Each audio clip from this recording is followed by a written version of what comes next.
My guest tonight is the Honorable Yaw Buabeng Asamoah, spokesperson for Alan Kyerematen and Director of Communications for the Alan campaign team. Good evening. You're welcome to the program, Yaw. Thank you very much. It's been a while. I mean, you're Director of Communications of the MPP. We used to speak to us every day, media. All of a sudden, you went into hibernation. We saw you now as the spokesperson and Director of Comms for Alan. Yes. How's the job going? It's not so much of a job as a passion for change, a passion for a reality check on what we are doing. A passion for change. Change means what? Change means you want to change the MPP and bring the NDC because Nanado is not running again. We want to, yes, that change, that Nanado is not running again. Yeah, so whatever you do, that change will occur. Will come. But that change must come with a certain substance, a certain gravitas. Which means what? Which means that now politics has changed in this country. People are more engaged. People are more aggressive about their personal needs. Even if they are in your party, even when they are supposed to support you, sometimes they want to project themselves over and above what ideologically you would expect that they will remain, that they would, you would think that they would stay in stereotype boxes. But now they are coming out, they are more aggressive. Why? We've had a series of elections, and that has changed the way we perceive politics, the benefits of politics, and what we should get out of it when we participate as individuals. So now you want somebody sensitive to this, who can change how we operate politically and have impact on the outcomes to individuals. You understand? So somebody who can transform the society, bottom line. We need transformation.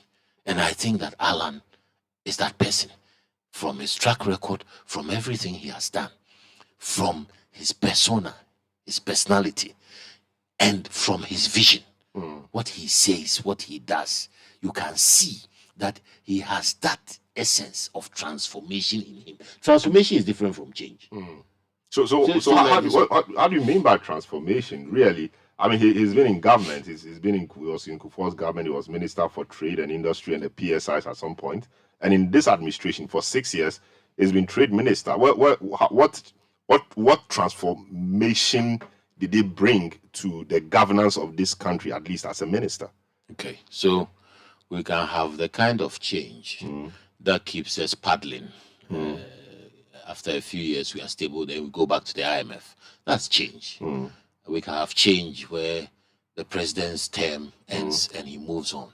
But now we want transformation. So you're asking me, transformation is where the things you do impact positively and move us to another level where we don't look back. And that level expands the space for other people. So, for example, private sector. Alan will transform this country's economy with more focus on the private sector. It is the private sector that will create the spaces for the 500,000 people that we are going to be producing the products of free SHS as the next year rolls in. But Alan has been in trade at the trade ministry for quite a long time. Yes. And if he has anything to do, we should have seen a lot of that affecting general government. We have, except that statistically, we are poor at determining what we are doing. How? Yes. Can you imagine how much impact garments that Alan brought to us 22 years ago has changed the economy, the informal and formal economy of Ghana? You can't. You are assuming that I'm wearing a cloth shirt. But 22 years ago, when we started the PSIs, was it 22 years ago or 16 years ago? PSIs in 2003, yes, 2004. How many years? So mathematics 20 years now. About 20 years ago. 20 years now. It was fun to be seen wearing a cloth shirt. Your friends will make fun of you. Was it Dambule or Papa Yankee who sang Ajwa Yankee? Yeah, I think Papa Yankee. It was fun. We used to laugh at, you're wearing an Ajwa Yankee. And then Alan said, we can diversify. We are a HIPIC. We are not getting enough investment. We can diversify into garments, into oil, palm oil, into salt, into cassava, but I'm focusing on garments. Then what has happened? Today, virtually everybody, 3/4 of the people you meet in the streets are wearing cloth shirts or otherwise. So if you have a 30 million population, and 20% of them, 30 million, 20% out of 30 million will be how much? Assuming even 500,000 people are wearing cloth products every day in this country, to work, to formal occasions, to informal occasions, then what started 20 years ago as a funny venture, we were laughing at each other, and Alan brought in, would be raking in terms of the informal economy, between 1 billion to 2 billion cedis. So the beneficiaries of this will be the tailors and seamstresses? The beneficiary is a whole value chain. The beneficiaries are one, the manufacturers of cloth. But the manufacturers, I mean, a lot of these come from China these days. That's what I'm saying. It's a long chain. So it also means that you have to look at gaining a benefit. It's always a value chain. So you have manufacturers. Question, are they positioning well enough to gain the full benefit? Then 2, you have the imports, where you are saying it comes from China. Why? Because they've set up and they are competitive. Many but the transformation really we want is that we don't want to import from China things we do for ourselves, like clothes. But that is so what he's Alan, trying to as do. trade minister, But that is what I thought he's trying to do. should have raised the manufacturing sector, because that was his job, so that we'll become competitive and not be importing cheap fabrics from China. It's a process. You develop production, you develop consumption. And I'm telling you now that even from where he was, if we hadn't moved a step at all, we would not be talking about 2 billion. Now we are talking about a value chain which includes manufacturers, albeit weak here, imports, and the importers are Ghanaians. Market queens, traders, they are Ghanaians, so they are making more value because people are consuming more, so they'll be importing more, which is not good enough. We should be transitioning that to what? To manufacturing, which I agree with, but it's there. Then you are now talking about the tailoring, the design part of it, which is employing hundreds of thousands of people. Sophisticated now, infrastructure. For telling you have story buildings with people, mannequins and all that. When we used to go to tailoring shops in small holes, and you have exports. It has raised the profile of kente and all those other traditional things. So you have exports abroad. You have now a thriving trade where tourists come in and the first thing they want is to wear a cloth shirt. That economy was generated by Alan. That is the kind of economy we are talking about. It has put people to work informally, tailors, marketers, importers, manufacturers, that whole value chain. If we had good statistics, I'm telling you, we would demonstrate that it's a certain percentage of our GDP that wasn't there before Alan took over. Yes, but he's been trade minister, and the one district, one factory policy of government, a lot of people have attributed that to him. I don't know how far. Did he birth that idea? Yes. He birthed that idea. He birthed it. Just like so many other things he's birthed. But that policy is not doing well. Is it doing well? I mean, it's not doing well. How many factories have we had? And what is the impact of that policy on the economy? I mean, we are still import driven. Since 2017, that is 300 factories we didn't have. As at 2017. But what was the impact? I mean, you can pump in a lot of money. It is a but what's really the impact? Because we're still suffering. Import-led and depreciation of the city and all the things that affect import-driven economies. We are facing them now, and even worse. Transformation is not an event. It's a process. The difference we will have is that when Alan himself is in charge, he will bring a strong focus on these things. That is why we have the 10-point strategic plan. Is that different from the great transformation plan? That's the 10-point strategic plan. Yes, I see. The great transformation plan has 10 points that will be focused on. I see. I'll come to that. Let's deal with that. As we are talking now, yes. Look at the transformational aspects. So a strong macroeconomic environment, infrastructure development, decarbonization and climate resilience, strategic engagement with the international community, energy security and diversification, a new agricultural revolution, digital mainstreaming, national security and defense optimization, industrial transformation, downsizing government. These are big words. Macroeconomic environment, infrastructure development, decarbonization. So go to the back. Vehicle assembly and component manufacturing, garments and textiles, vegetable oils and fats, integrated bauxite and aluminium, pharmaceuticals, iron and steel, industrial chemicals, machinery and equipment manufacture, industrial starch, petrochemicals, so this is things that you focus on. But Alan has been trade minister. Yeah, but he didn't have the authority. No. So are you telling me that if Alan walked to the president's office and told the president, this is what I think we can do, the same way he said he bet the one district, one factory idea and the garment idea and all of that. He did, we accepted to do. And if you come, yes, let me tell you the things he's done. Okay. He had 1D, 1F in the can, rural enterprises, before we lost power. When he came and 1D, 1F came up, he moved all of them up. The president accepted.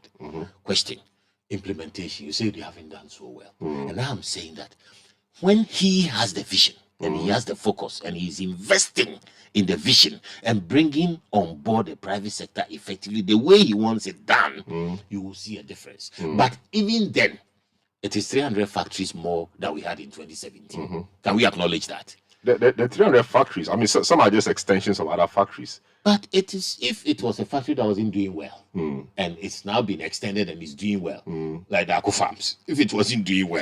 So there was one on the Dodowa Road at the former Yoma. You know the place, former the Yoma building. But that was not a 1D, 1F. But no, it had a logo there. No. But the place is grown grass and all of that. That's is it Casa de Ropa? No, Rockshell. Casa de Ropa it's not in Accra. They had a sales point there, but they are not in Accra. They are in the central region. Okay, so these companies are here, and they are working to the extent that you support them to work and you create more. Digital mainstreaming. Dr. Bawumia is I mean, one of his opponents in the race. Is being called a digitization. I thought you would go to vehicle assembly, because recently the president commissioned vehicle assembly. We know about vehicle assembly. Why do you know about it? Digital mainstream. Digital mainstream is a facilitator. Yes, what again does he want to do about digitization? Because we see Bawumia moving around doing a lot of that. Yes, we'll continue to digitize. We'll continue to modernize. We'll continue to expand access to digital services, removing human hands from what we do. It will help to reduce corruption. It will make things faster, and it will bring a lot of transactions into public view because of the way those transactions will go. So you can manage things better. But you are talking about creating jobs, and then use digitization to facilitate those jobs. And I'm telling you that a big thing that has happened is also vehicle assembly. It wasn't there before. At all. You're asking me the things Alan did as trade minister. And I'm telling you, this was Alan's idea. Completely Alan's idea. From the beginning to the end. I see. From the beginning to the end. Alan, within 3 years, has brought Ghana 6 manufacturing companies, vehicle manufacturing. But how many vehicles do they manufacture? How well are we doing there? I mean, what was the purpose of the program? Look at the Kia one. Yes, but are they affordable? How do you want to end before you started running? Are they affordable? Are we able to afford them? That's the issue. You start an industry. That's the first thing. First of all, to even be able to attract those marquees, there are 6 major vehicle manufacturing companies in the world. To attract 5 of them into Ghana, with the West African country and Africa as the market, potential market, that alone to begin with is big. That alone to begin with is huge. Now they are going to establish component manufacturing, and it links to bauxite because most of the companies are aluminium. So now we refine bauxite here. Again, private sector. We focus on refining bauxite, and it's part of the 10 pillars. And you merge it with component manufacture. You are talking what? Employment. You are talking incomes. You are talking foreign exchange. Those are the things that open up economies and stabilize them. Those are the things Alan has. Then he's gone even further. The African after the Continental Free Trade Area. I'm telling you, are you aware Alan conceived that idea and birthed it when he was given the responsibility to do so from 2012, and it has now matured, and most of Africa believes that that's the way forward. Intra-African trade. I see. So not only I see, but you guys say it drew. So like you guys say it drew. So for Alan, do you admit that he has transformed the business environment in the sense that he has managed to bring these initiatives? No, we need to online. see fruits, of course. Yes, of course. No, we need to see fruits. We need to see the impact of those policies. You will. The impacts have not been seen yet. So it is because we are not statistically sound. So I'm here to see the impact. Let me tell you an impact. Let me tell you an impact. But once I see the impact, let me tell you an impact. Let me tell you an impact. We don't have a lot of time. Let me tell you an impact quickly. You guys say a drew. So let me tell you an impact before we go to drews. Is it no way? I'll come to that. A drew. So what do you intend to say? Is it a cue or what is it? I thought it was about somebody who had the best idea. A drew means what? That's entitlement. The impact of Alan in trade and industry in Ghana is the situation where we find ourselves, where our formal economy has literally come to a halt. That's why he said the international economy, right? That is why government is grappling with the IMF to establish a program, and yet something is happening in the country. Things are still going on. People are trading. It's almost as if it's normal. There's back and forth. There's continuing employment. There's continuing incomes. So there's an economy that has been built on the private sector, a resilient economy that has. The thing we need to do is bring it home through data, which we don't have. So that is what we must strengthen. When we strengthen the statistical part of our economy, we will realize the impact of the things that Alan has done already, and those things that he will invest more in, but focus more attention on. The ultimate impact is feeling in your pocket. It will come. It will come. That's in the future. But let me give you two examples. Enable Ghana, Enable Youth Ghana, and 1D1F. 1D1F has produced nearly 200,000 sustainable jobs. Compared to NAPCO, government. So NAPCO wasn't Alan's idea. It's not. No, it wasn't Alan's idea. Sustainable. That's why it wasn't sustainable. No, I'm saying that he produces sustainable jobs based so those on who produce, who produced NAPCO? Who produced NAPCO? So no, I'm asking you who produced NAPCO? Don't you know? I don't know. Tell government. Me. But Alan was part of government, so which government? So you asked about Alan's contribution. Yeah, so which segment of government? Alan's direct which segment of government? Alan's direct contribution has given you sustainable jobs through factories that he will make sure he focuses on to run even better and expand access. That is where the jobs will come from. No problem. I get a great transformation. Yes. So a drew. So what's a drew? Is it a queue? I mean, that's a sense of entitlement. Interestingly, we vote, and when we vote, we also parley, and we create a convention. Alan was going to be president, or he was going to run for president in 1996, when he was chairman of the Young Executive Forum. The then Young Executive Forum had luminaries like Kandapa, Siliadapa, Kwame Jepon, the man we lost, Barry, Mark, Menu, and all those people. At the time in 1996, they wanted Alan to contest as a young one, and he would have gone very far because they had the resources and they were very organized. They were propping up the party, and Alan was chairman of that group, the Young Executive Forum. But a lot of those guys today don't even believe in it. What happened was that he was persuaded to step back, and he sacrificed his ambition, and he stepped back for Kufuor to go. When Kufuor went, Nana competed with Kufuor. After Kufuor beat Prophet Dubois, Nana contested with Kufuor. And Kufuor considered that Nana had given him a good fight, and that he believed that by the time his term ended, Nana would be the one who stepped into his shoes. Then we went to Legon in 2007. Alan contested, came second to Nana, right? And said that, again, sacrificed his interest. That, look, my big brother is ahead of me. I'd rather not go for a second round. I have considered the leadership to him to go. And Nana then said some prophetic words, which are still reigning on the minds of all of us. At the time, Nana was Nana's slogan was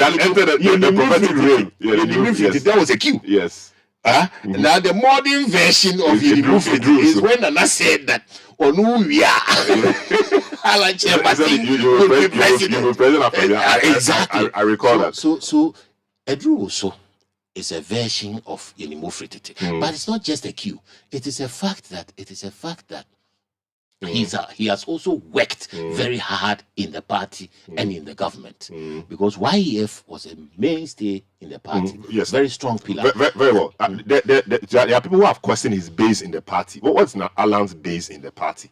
Alan's base. Yes. What's his base? You see where we go and vote. Did you see the number of people who spilled onto the streets of Accra? But we can bash people. 300,000. You want to? I'm saying that numbers are good, but numbers cannot really mean everything. It's a clear signal. No, but we can bash people. We've seen in the past where politicians or political parties try passing 300,000 people, give them money and pay 300,000 people money enough to come and walk. Yes, 19 so you have no clear answer on what Alan's base is. Alan's base is the grassroots of the party who are saying that Adonoo. Alan's base is the entire MPP who know the traditions of the MPP, who know the work Alan has put into the party, who know the work Alan has put into the governance the fact of his MPP, the fact of his resignation Alan's in vision 2007 keeps coming up. How is he dealing with it? The fact of his resignation in 2007. Which resignation? No, he resigned in 2007. Alan didn't resign. He threatened to resign. No, somebody leaked the letter. Let's tell the truth for once. No, somebody did what? Somebody leaked the letter to try and compromise him. Somebody leaked one letter. The letter of he wrote to resign. Resignation. He Yes. didn't write. So he didn't write the letter. No, he wrote and threatened to resign if his people were not properly taken care of. He was being hounded. People were being chased. People were trying to divide the party with factionalism. And he said that these were people he was responsible for. Their only crime was that they believed in him, trusted him. And did he have to threaten the party that he would resign? But it happened before it wasn't leaked. No, he was. It happened before it wasn't It leaked. happened where? In this same party. You know who did It that? wasn't leaked. So whatever, there are organizations that these things happen. Are you not concerned about the number of endorsements? So there was no MPs, such etc.? resignation. I see. Whatsoever. I see. It didn't So there happen. was no such resignation. It didn't happen. Very well. Are you not concerned about the number of endorsements that Bawumia is getting? MPs, over 100 of them, they say, in support of Bawumia. And today, as we speak, they are meeting in Kumasi, strategizing. I don't even want to go historical. Very recently, official candidates are losing elections left, right, center. All the people who are being endorsed by the people in power because the power. Who are they? Give me an example. Go to East region. Look at what happened. Come to the the national elections. Look at what happened. Go to Which national Kumawu, the recent MPP's internal national elections. Who You are understand? these people? Please, you are a journalist. You tell me. You are asking me. No, you are alleging. So you are alleging on the question. You are alleging. So you have to I'm prove. me alleging. No, you said alleging that people are lining up to endorse, and I'm telling you that those endorsements are hollow. I see. The power of the people together is greater than the people in power. Very well. So we've run out of time. What's your last word in 1 minute or less? That Ghanaians are expecting a difference, and that difference is Alan Kyerematen. So it is now the NPP's duty to present Alan Kyerematen to Ghana, and when we do, we are going to win the 2024 election. This is notwithstanding that somebody has been vice president. He's been. You are taking my difference. You are taking my away minute. from the president. You are taking my minute. Yeah, but a vice president is always a heartbeat away from the president. And so he's better suited to. Why didn't we give it to Aliu? Why did Nana take it away from I Aliu? knew you supported. Why did Nana take it away from Aliu? I see. All right. Alan is the difference maker. Alan is the game changer. Alan is the one who will bring transformation, and we move away from the IMF politics that we have. I see. Thank you so much.